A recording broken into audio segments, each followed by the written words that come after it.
आज की क्लास में हम balanced and unbalanced chemical equation के बारे में पढ़ेंगे। लास्ट क्लास में हमने डिस्कस किया था केमिकल इक्वेशन क्या होता है और हमने सीखा था कि कभी भी किसी रिएक्शन को अगर मैथमेटिकली उनके सिंबल्स या फॉर्मूले की टर्म्स में अगर आप रिप्रेजेंट कराते हो तो उसको आप केमिकल इक्वेशन कहते हो। यानी आपने एक रिएक्शन प्रोसीड किया, उस रिएक्शंस में आपने बहुत सारे इंग्रेडिएंट्स या यूं कह लीजिए बहुत सारे एलिमेंट्स का इस्तेमाल किया होगा।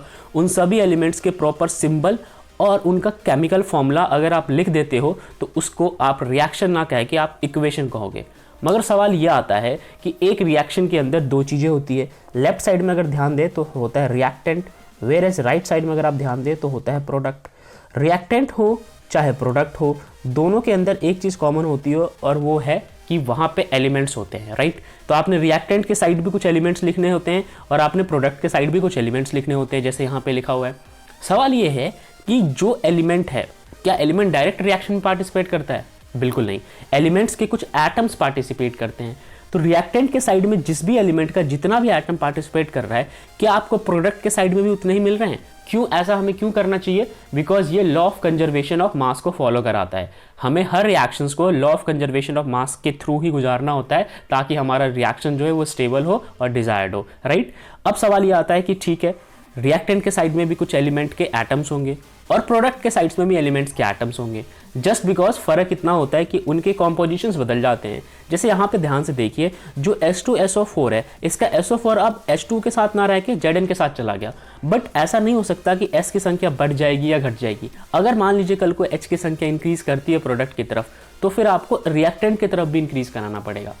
तो बैलेंस्ड और अनबैलेंस्ड केमिकल इक्वेशन की प्रॉपर डेफिनेशन अगर आप समझने की कोशिश करेंगे तो बैलेंस्ड केमिकल इक्वेशन एक ऐसा केमिकल इक्वेशन होता है जिसमें इक्वल नंबर ऑफ एटम्स होते हैं डिफरेंट एलिमेंट के, रिएक्टेंट और प्रोडक्ट दोनों तरफ, राइट। वेयर एज अनबैलेंस्ड इसका बिल्कुल अपोजिट होता है। रिएक्टेंट और प्रोडक्ट की तरफ उन एलिमेंट्स के एटम्स जो होते हैं वो इक्वल नहीं होते हैं, तो उसको हम कहते हैं अनबैलेंस्ड केमिकल इक्वेशन। सबसे पहले आइए इस इक्वेशन को पहचानते हैं कि दिया गया इक्वेशन वाकई में बैलेंस्ड है या फिर ये अनबैलेंस्ड है। तो यहाँ पे हमने एक चार्ट ड्रॉ करना होता है। सबसे पहले हम रिएक्टेंट के साइड्स के एलिमेंट्स के नंबर ऑफ एटम्स लिखते हैं और फिर प्रोडक्ट के साइड्स के एलिमेंट्स के नंबर ऑफ एटम्स लिखते हैं। सबसे पहले आइडेंटिफाई कीजिए रिएक्टेंट में या यूं कह लीजिए इस पूरे रिएक्शन में कितने एलिमेंट पार्टिसिपेट कर रहे हैं। इस पूरे रिएक्शंस के अंदर कुल मिला के 4 एलिमेंट्स पार्टिसिपेट कर रहे हैं, Zn यानी zinc, hydrogen, sulphur and oxygen, right. अब रिएक्टेंट की तरफ अगर आप ध्यान से देखें तो जिंक की संख्या है 1, ठीक है। इस तरफ लिखा हुआ चीज नंबर ऑफ एटम्स दर्शाता है और इस तरफ लिखा हुआ जो भी चीज़ होता है मैथमेटिकली वो नंबर ऑफ मॉलिक्यूल्स बताता है। तो यहाँ पे भी कुछ नहीं है, बाय डिफॉल्ट 1 है। तो यानी कि जिंक का एक मॉलिक्यूल जिसके अंदर एक एटम है फिलहाल। तो इस बात को आपने समझ लिया। तो जिंक के पास यहाँ पे एक एटम है रिएक्टेंट की तरफ। हाइड्रोजन के पास यहाँ पे 2 एटम्स है अगेन रिएक्टेंट की तरफ। सल्फर के पास हमारे पास अगेन यहाँ पे एक है एटम और ऑक्सीजन के केस में यहाँ पे 4 है, राइट। जब हम प्रोडक्ट की बात करेंगे तो जरा ध्यान से देखिए, प्रोडक्ट के केस में जिंक के पास 1 है, ठीक है। उसके बाद हाइड्रोजन के पास यहाँ पे 2 है, वेयर एज अगेन सल्फर के पास यहाँ पे 1 है और ऑक्सीजन के पास यहाँ पे 4 है। जब आप रिएक्टेंट और प्रोडक्ट दोनों को मैच कीजिएगा तो बिल्कुल हूबहू सेम नंबर ऑफ एटम्स सभी एलिमेंट्स के यहाँ पे आपको मिलेंगे। दैट्स वाई ये जो इक्वेशन है बाय डिफॉल्ट ये बैलेंस्ड केमिकल इक्वेशन है। मगर इनमें से अगर एक के पास भी कम या ज़्यादा होता, मान लीजिए कि जिंक के पास रिएक्टेंट की तरफ तो 1 एटम है बट प्रोडक्ट की तरफ 2 या 3 हो जाते, तो इसको हम अनबैलेंस्ड में काउंट करते हैं। फिर चाहे नीचे वाले जितने भी एलिमेंट्स हैं उनके रिएक्टेंट और प्रोडक्ट के एटम बराबर क्यों ना हो, एक भी अगर डिस्टर्ब होता है हमारा पूरा केमिकल इक्वेशन डिस्टर्ब हो जाता है। और ये भी हो सकता है जब आप बैलेंस करने बैठेंगे, जिसको मैं आगे वाले वीडियो में समझाऊंगा कि किस तरीके से बैलेंस करते हैं। तो अगर आपने बैलेंस करना शुरू किया जिंक को, तो जिंक तो बैलेंस हो जाएगा, फिर ये अनबैलेंस्ड हो जाएंगे। तो आपको ओवरऑल रिएक्शन को बैलेंस करना है और ये स्टेप तब तक फॉलो करने होते हैं बैलेंसिंग का जब तक कि सारे एलिमेंट्स के एटम्स बैलेंस ना हो जाए रिएक्टेंट और प्रोडक्ट की तरफ के। तो आई होप आपको ये चीज़ समझ आ गई होगी। अब हम थोड़ा सा डिस्कस कर लेते हैं कि बैलेंस्ड केमिकल इक्वेशन में और क्या खास बात होती है। तो एक बैलेंस्ड केमिकल इक्वेशन का जो मास होता है ना वो बराबर होता है रिएक्टेंट की तरफ का और प्रोडक्ट की तरफ का। कैसे? देखिए, मान लीजिए कि जिंक H2SO4 इन दोनों का अगर मास मैं कंबाइन करूं तो लेट सपोज ये आता है 80 ग्राम, तो फिर प्रोडक्ट की तरफ भी कंबाइंड मास आना चाहिए 80 ग्राम। मैं ये नहीं कह रहा कि इंडिविजुअल एलिमेंट्स का मास भी बराबर होना चाहिए, नहीं, बट प्रोडक्ट की तरफ और रिएक्टेंट की तरफ ओवरऑल मास जो है वो बराबर होना ही चाहिए। और अल्टीमेटली अगर प्रोडक्ट और रिएक्टेंट की तरफ के मासेस बराबर होते हैं तो इंडिविजुअल एलिमेंट्स के मासेस भी इस तरफ भी बराबर हो ही जाएंगे, दोनों तरफ मिला लीजिए। तो ये एक खास बात थी। आइए बात करते हैं अनबैलेंस्ड केमिकल इक्वेशन के बारे में।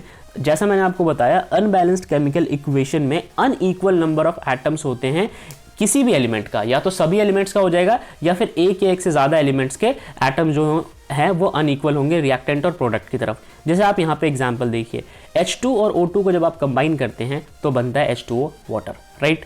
अब आप यहाँ पे ध्यान से रिएक्टेंट और प्रोडक्ट की तरफ सारे एटम्स देखिए। सबसे पहले हाइड्रोजन और ऑक्सीजन वो एलिमेंट्स हैं जो पार्टिसिपेट कर रहे हैं।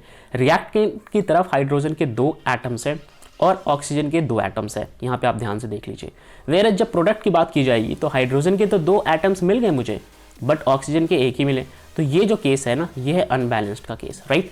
तो यहाँ पे हमने सीख लिया किस तरीके से अनबैलेंस्ड केमिकल इक्वेशन दिखता है। अब आपको इसे बैलेंस करना पड़ेगा और वो हम स्टेप बाय स्टेप सीख लेंगे।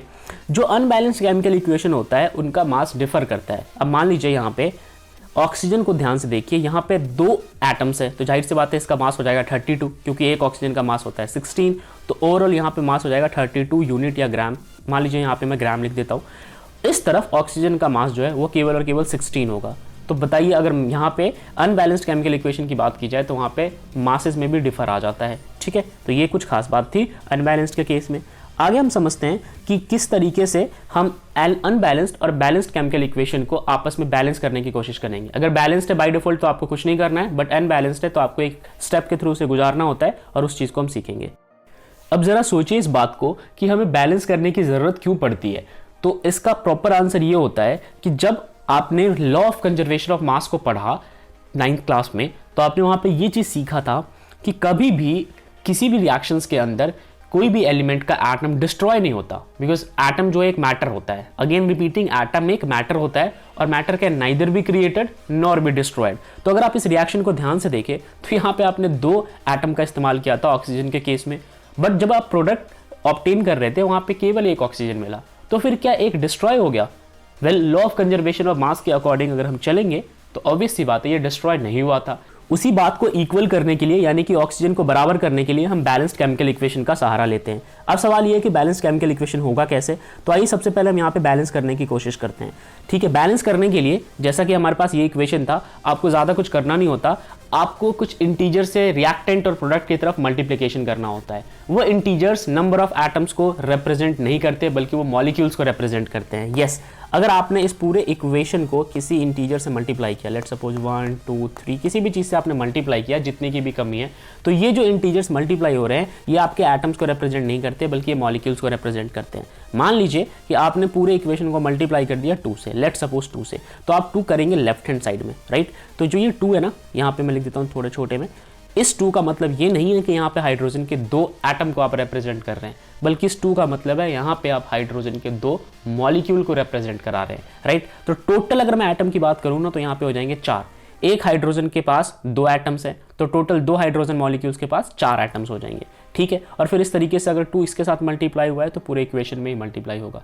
मेरी बात समझ आ गई? तो आइए हम इसको बैलेंस करने की कोशिश करते हैं। सबसे पहले देखिए, हमारे ऑक्सीजन की तरफ एक एटम की कमी थी, ठीक है। तो अगर मैं इस पूरे को, क्योंकि मैं यहाँ पे 2 तो कर नहीं सकता, राइट, तो इस पूरे को मैं मल्टीप्लाई करा दूँ 2 से तो ऑक्सीजन मेरा बैलेंस हो जाएगा। तो यहाँ पे मैं यही करूँगा, 2 से मल्टीप्लाई करा दूंगा। तो यहाँ पे मैं 2 लिख देता हूँ, ये लीजिए मैंने लिख दिया 2, राइट। इस तरीके से हमारा ऑक्सीजन तो हो गया 2, राइट। एक ऑक्सीजन के मॉलिक्यूल में एक ही एटम है तो 2 ऑक्सीजन के मॉलिक्यूल में 2 एटम हो जाएंगे। तो मेरे को नंबर ऑफ एटम्स यहाँ पे 2 मिल गए। अब जैसे मैंने इसको 2 किया ना, यहाँ पे हाइड्रोजन की संख्या 4 हो गई, तो मैं फिर इस तरफ भी 2 से मल्टीप्लाई कर दूंगा ताकि यहाँ पे हाइड्रोजन की संख्या अगेन 4 हो जाए। तो यहाँ पे आपके ऑक्सीजन बैलेंस होने के बाद हाइड्रोजन डिस्टर्ब हुआ था और हाइड्रोजन कितना हो गया था प्रोडक्ट की तरफ 4। तो यहाँ पे कट करके आप 4 लिख दीजिए। और यहाँ पे इस रिएक्टेंट की तरफ भी आपने हाइड्रोजन को बैलेंस किया है तो रिएक्टेंट की तरफ भी आपका हाइड्रोजन कितना हो जाएगा, अगेन यहाँ पे हो जाएगा 4। और जब आप यहाँ पे बात करेंगे ऑक्सीजन के केस में, तो ऑक्सीजन के केस में यहाँ भी पहले भी 2 था और अभी भी 2 है, तो ओवरऑल आपका रिएक्शन जो है ये बैलेंस्ड हो गया। तो कुछ इस तरीके से हम बैलेंस करते हैं, जिस फैक्टर से हम मल्टीप्लाई कराते हैं उसे हम इंटीजर कहते हैं, और वो इंटीजर रिप्रेजेंट करता है नंबर ऑफ मॉलिक्यूल्स को। आपको बस इस बात का ध्यान रखना है। आप यहाँ पे देख लीजिए, इन्होंने बैलेंस करके दिखाया, तो ये जो हमारे पास केस है ये बैलेंस्ड केमिकल इक्वेशन का केस है।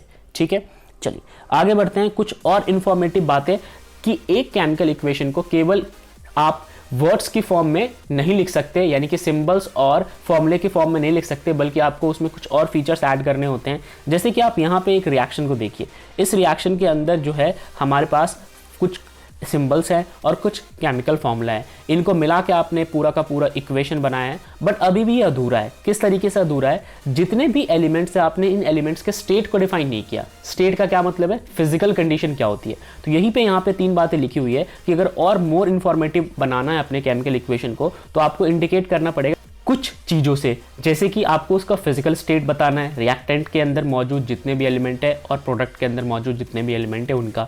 आपको हीट चेंज भी बताना है, क्योंकि मोर और लेस बहुत सारे रिएक्शंस जो है वो हीट पे डिपेंडेंट होते हैं। अगर आप हीट प्रोवाइड नहीं कराओगे या फिर आप उनमें से हीट निकालोगे नहीं, तो फिर आगे रिएक्शन प्रोसीड नहीं होगा।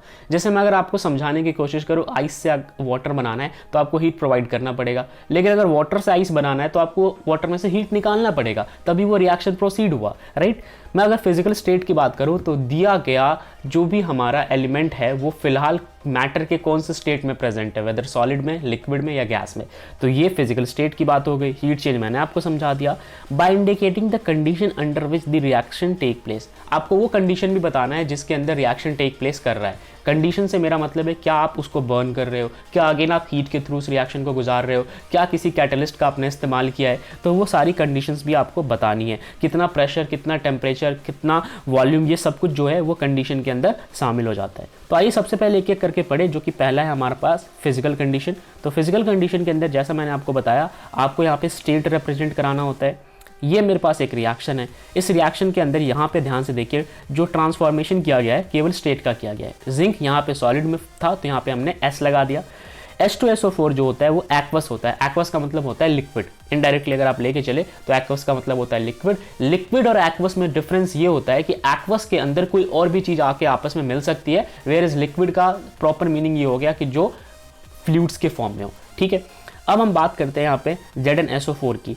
ZnSO4 भी यहाँ पे एक्वस स्टेट में, तो यहाँ पे हमने AQ लिख दिया। फिर H2 की बात करें तो ये गैसियस स्टेट में, तो हमने यहाँ पे G लिख दिया। तो आई होप आपको ये सारी बातें समझ आ गई होंगी। तो हमने फिजिकल स्टेट जो है वो इसका सेटिस्फाई कर लिया। अब हम बात करने वाले हीट चेंज के बारे में। तो हीट चेंज को समझने से पहले आपको कुछ और फिजिकल स्टेट भी जानना है। जैसे यहाँ पे हमारे पास एक और इक्वेशन है, इस इक्वेशन के अंदर ध्यान से देखिए, रिएक्टेंट की तरफ मौजूद जितने भी हमारे पास एलिमेंट्स या फिर कंपाउंड्स हैं उन सभी के स्टेट को दर्शाया गया है। जैसे यहाँ पे हमारे पास कैल्शियम हाइड्रोक्साइड है तो इसको एक्वस स्टेट में रखते हैं, तो यहाँ पे AQ लिखा गया। फिर इस कार्बन डाइऑक्साइड गैसियस स्टेट में होता है तो हमने यहाँ पे G लगा दिया। बाकी प्रोडक्ट की तरफ मौजूद जितने भी हमारे पास कंपाउंड है जैसे कैल्शियम कार्बोनेट, अगेन वो हमें सॉलिड स्टेट में मिलता है तो हमने यहाँ पे S लिख दिया, और वाटर जाहिर सी बात है वो लिक्विड स्टेट में मिलता है तो हमने यहाँ पे L लिख दिया। समझ में आ गई ये सारी बातें? तो इस तरीके से हम इस रिएक्शंस को लिखते हैं। अगर कोई प्रेसिपिटेट फॉर्म हो जाए, मैंने आपको पिछली क्लास में प्रेसिपिटेट के बारे में बताया था। प्रेसिपिटेट का मतलब क्या होता है मैं आपको समझाता हूँ। ये मान लीजिए मेरे पास एक कंटेनर है, इस कंटेनर में मैं वाटर मिक्स करता हूँ, ठीक है, तो ये इसमें पानी है। आपने ना इस पानी के साथ कुछ क्रिस्टल डाल दिए NaCl के। मान लीजिए आपने NaCl के कुछ क्रिस्टल डाल दिए, तो कुछ इस तरीके से मैं यहाँ पे क्रिस्टल डाल देता हूँ NaCl के, ये क्रॉस में, ठीक है। और आपको आई होप ये चीज़ दिख रही होगी। तो मान लीजिए कि ये जो नमक है ना, ये नमक पूरी तरीके से इसमें मिक्स नहीं होता, ठीक है, पूरी तरीके से मिक्स ना होके कुछ इसके पार्टिकल्स जो है वो नीचे रह जाए, उसी को हम प्रेसिपिटेट कहते हैं, राइट।